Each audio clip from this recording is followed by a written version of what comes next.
What is going on, guys? I am back once again, and the Nuggets just beat the Wizards. Thank God.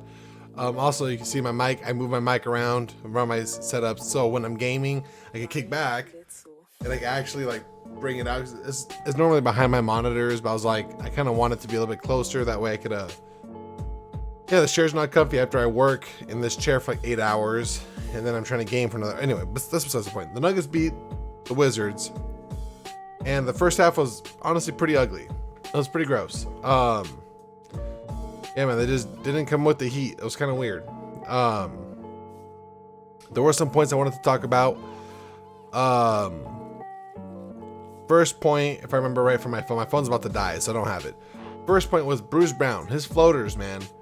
When he first got traded over here, a lot of people talked about how a lot of people said, "Oh, his float, like you'll appreciate those floaters."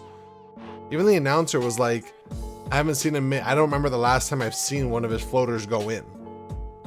And I'm just like, if I was the Nuggets training staff, I would be putting him in drills where he's using those floaters because he doesn't make a very high consistent. Like when Jamal Murray goes up with the floater, I'm like, that's more than likely in.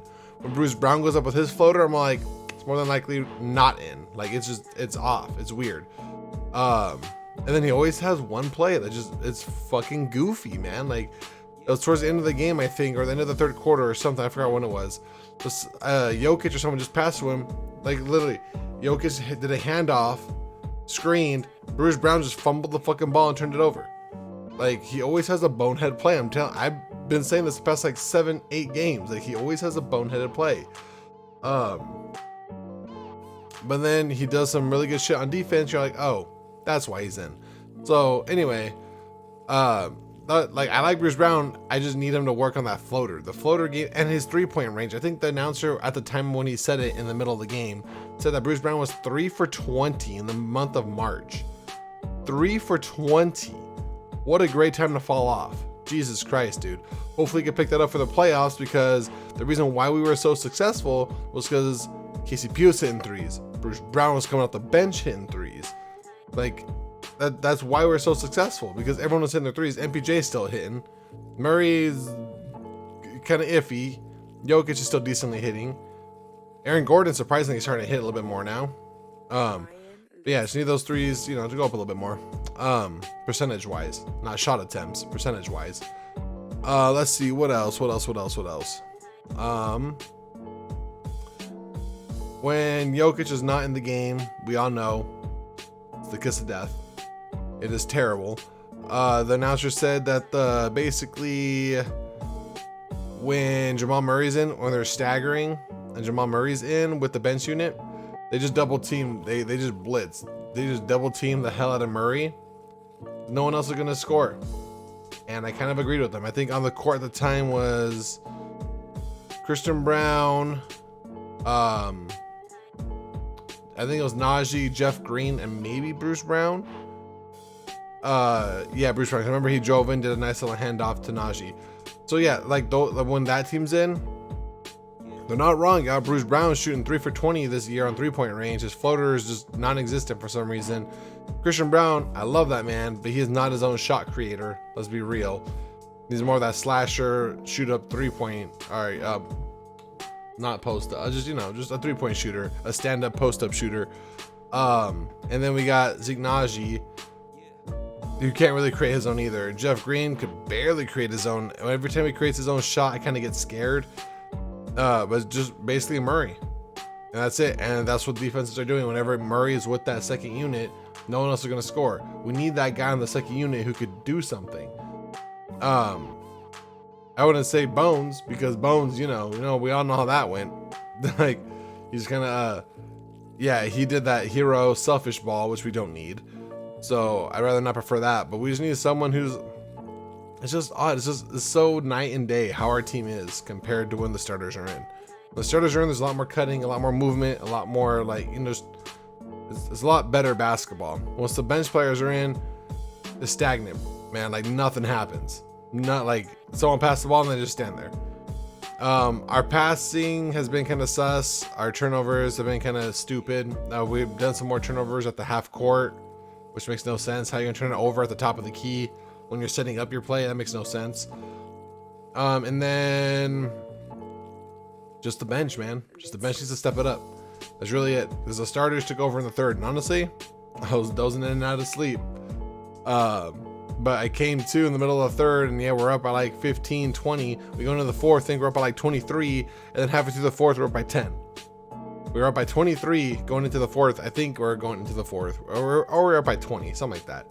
Halfway through the fourth, we're up by fucking 10. By 10. Because the bench was playing. It's just odd, man. Like, the bench need to step up. They need to do better. Like, it's that's all it really is. Nothing too angry. It's just, that's what it is, man. They just gotta step up. We're gonna need them in the playoffs. Oh, actually, okay. So you could make the case that we don't need them that much in the playoffs, because let's be real, the starters are gonna get a lot more playing time. They're probably gonna be averaging like 40, low 40 minutes. Let's be real. That's just what's gonna happen. Don't be surprised if Jokic goes for low 40s on his minute time. Same thing with MPJ. Same thing with Michael. MPJ, Aaron Gordon, Jamal Murray, all of them. Don't be surprised. We're not going to be seeing we'll probably just go down to Bruce Brown. Honestly, that's all I could think. And maybe a little bit of Najee. I don't know. Maybe depending on the lineup, Jeff Green. Maybe if things aren't working, maybe some Thomas Bryant. Thomas Bryant's been kind of a letdown. I don't know how deep we're going to go into the playoffs. I just know that our starters are going to be playing heavy minutes. And yeah, so I guess you can make that case, but I would prefer the bench. I just need some guy off the bench to show me some life, to go just pop off. Bruce Brown could definitely be that guy, but he hasn't done it yet. Jeff Green, I don't think could be that guy, just to score like 15, 20, just a random night, 15, 20 points off the bench. That's more of a Bruce Brown thing, not really Jeff Green. Christian Brown's probably not that guy either. That's what I mean, man. I don't really know who could come off the bench and just like have a great night one of these nights. And that's what we need in the playoffs.